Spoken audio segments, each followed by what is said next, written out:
Vamos lá. Boa noite, professor. Tudo bem? Meu nome é Cauã. Boa noite, bom dia, boa tarde, né? Não sei que hora o senhor está assistindo. Meu nome é Cauã Teixeira Machado, sou aluno de Fundamentos de Sistemas Digitais, lá da UFES. E hoje eu vou apresentar esse relógio aqui, né? O contador digital, que além de um relógio que conta todos os segundos, minutos e horas do dia, ele também é ajustável, né? Então, hoje eu conto aqui com essa tecnologia impressionante, né? Meu microfone aqui improvisado. Espero que o modelo aqui do vídeo agrade o senhor, certo? Mas vamos lá, vamos começar. Eu, por enquanto, vou resetar isso aqui e vou colocar Vou usar, ao invés de usar o clock de 1 Hz, eu vou usar o clock de 3 Hz, porque aí o senhor vai conseguir, enquanto eu estou falando aqui sobre o código, o senhor vai conseguir ver ele inteirando aqui, né? Mais rapidamente. E aí, depois que eu for fazer alguns testes dos botões, algumas coisas mais específicas, eu vou voltar aqui para o clock de 1 Hz, certo? Então vamos lá. Foi um projeto muito legal, já adiantando, foi um projeto bem desafiador em alguns sentidos, mas também um projeto bem equilibrado, eu gostei bastante, foi bastante aprendizado aqui. E para solidificar aquilo que eu tinha comentado para o senhor que eu estava aprendendo ainda, né, a utilização do always, né, esse método aqui de escrever hardware, e também com a parte da implementar as máquinas de estado, né, foi muito interessante nesse sentido. Enfim, mas sem mais delongas, vamos começar a explicar, né, o código. Então, o módulo aí de mais alto nível é o módulo contador, né? Que os inputs vão ser o próprio clock, o reset, que está lá aqui no pinout. Vamos lá no pinout. Quando eu for falando de alguma coisa, eu vou já linkando aqui no pinout. Tá ligado ao botão zero. Eu tinha criado um botão zero mesmo, a variável botão zero. Só que aí eu vi que eu só poderia usar o próprio input do reset como sinal, né? Então acabei depois de um tempo retirando esse btn0 que eu tinha criado aí. Mas os outros botões estão aqui. O senhor vai ver que eu coloquei o botão zero para reiniciar o contador, né? Eu vi que lá na máquina de estado o senhor colocou o botão zero para fazer essas mudanças, né, de estado. Só que, como eu queria que tivesse um botão para resetar realmente, eu deixei o botão zero para resetar, o botão 1 para fazer essas mudanças de estado, como está lá no diagrama que o senhor mandou, e o botão 2 para fazer os incrementos, né, de minuto, de hora, enfim. Então vamos lá. Então eu separei isso aqui, cada decodificador de 7 segmentos está em um output desse aqui, certo? E aí está sinalizado aqui o de segundos. O de segundos, no caso, vai estar nos LEDs, né? Confundi aqui. Na verdade, esses aqui são os decodificadores. Então, os dos LEDs já estão aqui, o pinout dele. Unidades de minutos, dezenas de minutos, unidades de horas, dezenas de horas. Como eu falei para o senhor, a gente tinha conversado em sala, eu tentei primeiramente declarar esses regs aqui de forma que ficasse tudo para minutos e tudo para horas, e depois eu ia redistribuir esses bits nas saídas para ficar um negócio mais sucinto, né, para diminuir essa parte aqui da lógica de contagem. Acabou que na tentativa de facilitar acabei dificultando um pouco, mas então acabei voltando à ideia, né? E aí preferi fazer o seguro, né? Então, cada decodificador desse eu deixei para unidades, dezenas de minutos e horas, né? Logo após vai vir o registrador, né? O reg do estado atual, do próximo estado, em cima deles dois que a gente vai trabalhar essas transições aí de estado. Esse supply 1, eu dei uma pesquisadinha, vi que é como se fosse um lógico, né? Eu coloquei ele no separador, que no caso esse separador é o que eu uni lá no ponto, que está aqui como output. Aqui embaixo, deixa me achar, foi lá embaixo.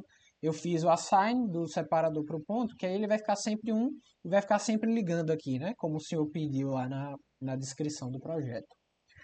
Enfim, mas vamos dar continuidade aqui. Então, aqui depois eu defini, né? Usando o define, que o senhor tinha comentado que era bom usar em sala de aula. Esse define é muito legal, porque como eu já tive aquela experiênciazinha com Arduino, né, e tal, é um uso bem parecido, né? Quando a gente quer dar essa abstração maior aí e não precisa ficar trabalhando necessariamente com os valores dos estados, e sim com a descrição de cada estado, né? Então foi bom, foi nostálgico até. Então acabei usando ele aí. É, foi muito legal a dica aí, e o senhor vai ver que eu vou usar esses rodando, ajustar hora, ajustar minuto, de acordo com todo o código aí. Vamos lá. Então aqui a gente começa a parte da detecção de borda, né, dos botões aqui. Então eu vou declarar aqui as variáveis, os fios que a gente vai usar no assign lá embaixo, vou mostrar para o senhor. já está aqui, vou explicar ele já já.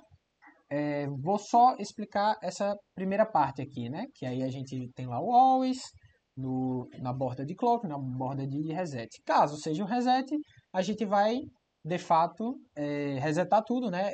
O senhor vai ver que, de acordo com o andamento do código, toda vez que eu clico reset, eu reseto todas as variáveis, tudo, que é assim que eu modulei essa parte do botão zero. Se não, o botão anterior, com o passar do clock, vai receber o valor do botão 1 que eu clicar agora. E eu vou explicar o porquê que eu fiz isso, justamente. A mesma coisa vale para o botão 2, né? Vou explicar o porquê que eu fiz isso justamente aqui agora na parte desses dois assigns. A ideia desses dois assigns é para que aconteça o quê? Para que ele reconheça o clique único, né? Então, para que isso aqui só seja verdadeiro, o pulse, e é por isso que eu coloquei a parte de detecção de borda, né? Essa máquina aí na parte de detecção de borda do clock, para que não tenha, por exemplo, eu ficar clicando, mantendo clicado o botão, e aí nessa de manter o botão clicado, ele incremente várias vezes, né? Então, que ele incremente realmente se eu clicar nele a cada clock, né? Qual que foi uma pequena desvantagem que eu observei aqui, e aí eu não sei como é que eu poderia corrigir de outra forma, isso é algo que a gente pode até conversar depois. Eu vou retornar ele aqui para um Hertz para mostrar essa dificuldade. Eita, ele deu aquele problema lá do stop. Aqui, pronto. Mas aqui na lateral a gente consegue resolver. Ó, qual que foi essa questão? Por exemplo, aqui o senhor vai ver mais embaixo, quando eu for explicar as especificações, que ele está no rodando, né? Que é o default, ele já começa rodando aqui e agora sim está um clock. Então, para que ele ative cada botão desse, eu tenho que clicar nele durante um segundo, porque vai ser essa diferença do clock, né? Então, ó, na hora que eu estou clicando aqui, só depois de um segundo eu solto o clique, seguro o clique, e só depois de um segundo que ele vai contabilizar lá, né? Isso aqui eu estou aplicando lá para as horas, e a mesma coisa para os minutos, né? Então, ó, eu vou trocar aqui o estado com o botão 1, e agora lá para os minutos, né? Então, só depois do clock de um segundo é que ele está fazendo esse incremento. Então, fica um pouco não muito amigável ao usuário isso. Então, não sei como é que eu poderia mudar essa coisa. Isso já vai entrar em um dos aspectos que talvez dê para melhorar aqui na parte da descrição, mas também talvez seja só por causa da velocidade dos clocks, né? Da própria placa. Mas enfim, isso a gente discute depois. Vou retornar ele aqui ao resetar para ele. Na verdade, não. Vou fazer com que ele continue contando daí enquanto a gente vai conversando. Enfim. Então, a gente vai lá para a parte de transição de estados. A ideia da transição de estados foi justamente o que eu acabei de explicar, né? Que caso eu dê o reset, o estado atual ele vai entrar no rodando, e aí esse rodando já entra a questão lá do define. Então, eu já vou usar essa abstração aqui. Se não, vai entrar nessa lógica do próximo estado, que o estado atual vai receber o próximo estado. Como que isso vai acontecer? Está aqui bem explicado. Então, eu usei um switch case, né, baseado nesse estado atual. Então, ó, se esse estado atual for rodando e ele receber o pulso lá, que eu defini com o assign, o próximo estado vai ser o ajusta hora. Se não, rodando, continua rodando. A mesma coisa, depois, se tiver em ajusta hora, vai para o ajusta minuto, se não, continua no ajusta hora. Se tiver no ajusta minuto e receber o pulso, volta para o rodando. Se não, volta lá, continua no ajusta minuto, no caso, e o default é o próprio rodando, né? Então tá aí nossa transição de estados aí, né? E aí mostra-se aquela parte lá do diagrama, né? Que enquanto eu não dou o botão 1 de pulso, que é o botão de transição de estado, ele vai ficar se realimentando, né? Como tá lá na descrição que o senhor colocou, por causa disso aqui. Enfim, então aqui já vai realmente para a lógica de contagem, né? Que é um pouquinho grande, mas a lógica é bem tranquila, né? No caso, quando eu der reset, tudo zero, naturalmente, né? E aí nós temos no rodando, então aqui é realmente aquela lógica de estouro, né? Quando entra naquela lógica de estouro, então vamos lá, a gente tá lá, segundos, quando for essa base decimal, 59, ela zera, incrementa lá em minutos, lá embaixo, cadê? Minutos, unidades, tá aqui. Vai incrementar lá minutos, unidades. Só que com segundos eu pude fazer tudo de uma vez, né? Porque no caso dos segundos, como eles estão ligados aqui nos LEDs, eu consegui fazer essa lógica de vez.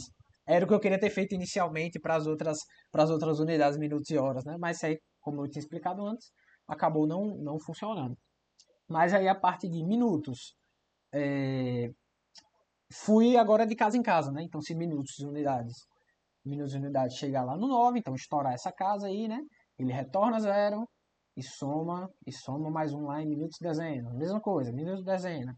Chegou em 5, né? Retorna zero e soma lá já na hora unidade. Hora unidade chegou no 9, zera e soma lá horas dezenas, né? Horas dezenas, tá aqui. Enfim, e a gente vai fazendo esse processo aí até que a gente realmente percorra, né, toda a contagem. Isso aqui é a contagem enquanto ele está no processo de rodando, né? Então é isso. E aí ele verifica aqui também esse momento aqui. Eu queria puxar um pouquinho pro lado aqui, pronto. Que aí ele verifica no final, né? No final do nosso emaranhado de ifs e elses aí, que quando a hora dezena for 2 e a hora unidade for 3 e aí volta lá os minutos, a dezena de, meu Deus, me confundo nessa parte, a dezena de minuto for 5 e a unidade de minuto for 9 e os segundos forem 59, a gente zera isso tudo e retorna lá para o começo, certo? Então, beleza. Até aí tudo tranquilo nessa parte. Espero que sim. Inclusive, professor, eu vou tentar deixar. Não vou na hora que postar, né? Eu vou ainda upar o vídeo. E aí, ainda não coloquei isso no GitHub, mas eu pretendo colocar no GitHub, colocar no repósitóriozinho. Eu tô querendo florear lá meu GitHub, já vou deixar esse projetinho lá em Verilog, né? Pra ficar aí pra história. Enfim, mas então vamos lá, vamos para os outros estados, né? O ajusta hora e o ajusta minuto, eles vão funcionar de forma bem parecida, né? O que ele vai estar avaliando aqui no caso é o botão 2, que é o botão de incremento, né? E aí ele vai só fazer aquela verificação de estouro também, né? Então, se as horas, as unidades aí já forem igual a 9, ele reseta a hora e soma as dezenas de horas aí. Então, vai também servir a mesma coisa, isso aqui é aplicado a horas, né? Então, tranquilamente. A mesma coisa a gente aplica lá para minutos, né? Também com a mesma lógica, só que é aplicada aos próprios minutos, né? Então, nesse aspecto também, tudo bem tranquilo, foi bem legal também essa parte. E aqui só são mais dois assigns mesmo, para associar as variáveis, né, de segundo para a saída dos LEDs, e o separador, como eu já tinha explicado para o ponto, para ficar aqui separando, né, horas de minutos, como o senhor havia pedido. E aqui agora só instanciando os nossos decodificadores, né? Então a gente tem aqui o deck 0, o deck 1 e as instâncias, né? Então, de fato, aqui na parte dos parâmetros, eu simplesmente estou associando, né, os inputs e as saídas com as variáveis desse módulo para instanciar tudo certinho. Só tem um detalhe aqui, que essa aqui eu fui dar uma pesquisada e tal, porque eu tive esse problema aqui, porque eu declarei essas variáveis aqui, principalmente a horas dezenas, só tem necessidade que tem esses 2 bits aqui, né? E os minutos dezenas só tem necessidade desses 3 bits aqui. Só que como aqui, na hora do decodificador, eu estou declarando 4 bits, né, do 0 até o 3, então eu precisei fazer essa concatenação aí. Eu espero que o senhor não ache que isso seja um armengue.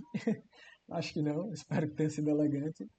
E acabei concatenando e vi que era possível concatenar dessa forma aí, foi uma boa dica que eu achei. Concatenando mais um bit aqui no caso, né? Porque um eu declarei 2 bits e o outro. Não, na verdade, um declarei. Isso mesmo. Um eu declarei 1 bit e o outro eu declarei 1 bit a mais, né? Isso mesmo. 2 bits, aqui 3 bits, sendo que era 4 bits. Isso mesmo. Então acabei concatenando mais um bit aqui nesse caso e mais 2 bits aqui nesse caso, 00, para não mudar o estado lógico dele, só para realmente entrar na especificação do módulo DEX7, segue, né? Que esse é aquele módulo que, inclusive, o senhor já tinha definido, né? Anteriormente, quando o senhor mandou os arquivos lá do testbench. Então, realmente, só me reaproveitei dele e apliquei para o que eu queria, né? Porque lá o senhor tinha colocado a contagem de segundos também nos decodificadores. Eu já converti isso, eu coloquei nos LEDs e aí daí para frente continuei, né? A codificação. Enfim, e aqui aquela questão, né? Cada caso, cada valor que eu quero e a função lá baseada naquela tabelinha verdade que a gente constrói para cada um, né? Para cada segmento aí dos nossos decodificadores. Inclusive o senhor pode ver essas questões mais específicas de, de linkagem, né, aqui no pinout. Então aqui o clock, o reset com o botão 0, as especificações aqui dos LEDs, né, das variáveis LEDs com as portas LEDs da placa. Agora que eu acabei de perceber que eu não indentei essa parte aqui um pouco certo, né, a indentação tá um pouquinho, tá um bloco a mais, peço perdão aí, mas enfim, que bom que está funcional. Não é que nem Python que se está errado quebra tudo, mas tudo bem. Vamos lá. Então, justamente o decodificador, 0 com suas entradas, que são as entradas que eu defini lá no início do módulo, com as saídas dos segmentos 0, né? Então, tá tudo aí certinho. Mesma coisa do decodificador 1, 2, 3, tudo tranquilo. Mas a parte do ponto, que foi aquilo que eu citei anteriormente, e o BTN1 com a variável botão 1 que eu criei lá, né?